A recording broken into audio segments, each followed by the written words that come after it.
Eh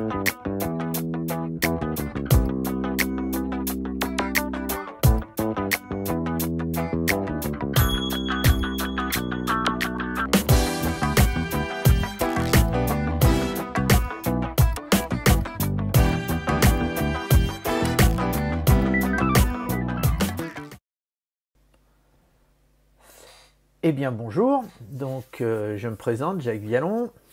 Ça fait allez, plus de 20 ans que je travaille dans le monde de l'audiovisuel et dans le monde de l'image, de la photo. Et je vais vous parler d'une petite innovation qui, mine de rien, est quand même plutôt très intéressante. Donc, j'étais en train de faire toute une série de prises de vue pour le château musée de la ville de Senonches, qui est la commune où je demeure actuellement. Et la responsable de la communication qui était avec moi lors de ces prises de vue me dit, voilà, Jacques, regarde, tu vois, on a un espace là avec un écran qui fait la moitié de la salle, il est rond, et j'aimerais bien une photo panoramique pour qu'on puisse voir que c'est un grand écran avec les enfants devant, etc., etc. Non. La technique de base que j'aurais utilisée, puisque j'avais pas pris un grand angle, que j'étais dans une pièce qui est pas non plus énorme, en fait, j'aurais fait la technique que j'ai utilisée longtemps, c'est que je fais une image, 3/4 de l'image, et je garde, on va dire, dans ma tête un dernier quart que je vais reproduire dans l'image suivante, c'est-à-dire 3/4, un quart qui va être commun à l'image d'après, 3/4, un quart qui va être commun avec l'image d'après, etc., etc. Ce qui fait qu'après, quand j'amène les images dans Photoshop, je viens ici dans Fichier, je fais Script, je lui dis chargement des fichiers dans une pile. Donc à ce moment-là, Photoshop va me demander quels sont les fichiers que je veux charger dans cette pile. Je lui donne, je lui montre toute la série de photos, et une fois qu'il me les a compilées dans cette pile, à ce moment-là, je vais dans Édition et je lui fais fusionner automatiquement les calques, et à ce moment-là, Photoshop va reconnaître le quart commun qu'il y a dans chaque photo. Donc la photo d'avant, la photo d'après, il y a un quart commun, donc des pixels communs, et il va s'en servir pour fusionner les images et me créer une photo panoramique. Sauf que, il m'est quand même arrivé à plusieurs reprises d'avoir un problème de soudure, on va dire, d'une photo à une autre, des photos de paysages que j'avais fait où il y avait un poteau qui se retrouvait un peu décalé, ou un arbre, etc. Et là, je risquais d'avoir le problème.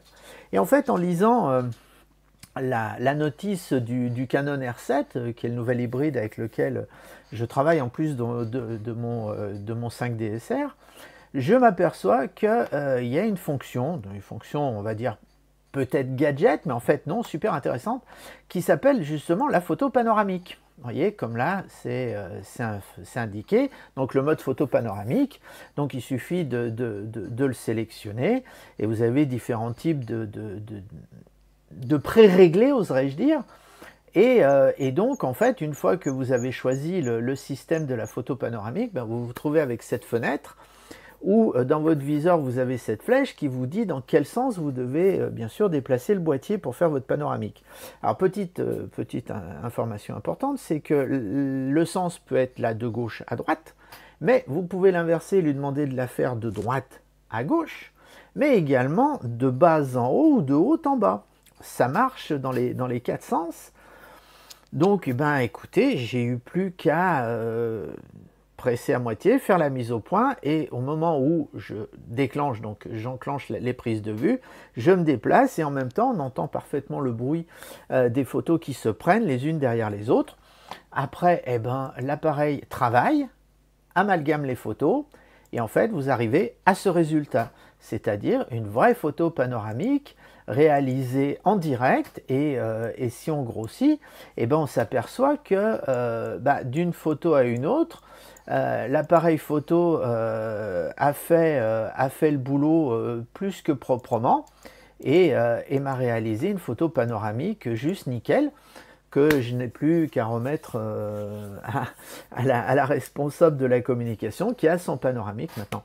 Voilà, donc ça c'est un outil qui, mine de rien, a l'air de rien, mais bon, vous êtes en extérieur, vous voulez faire une belle photo de panoramique et vous êtes avec votre 70-200 ou même avec un 24-70. Un 24 c'est bien, mais c'est pas non plus la panacée pour faire des photos, on va dire de paysage ou de panoramique.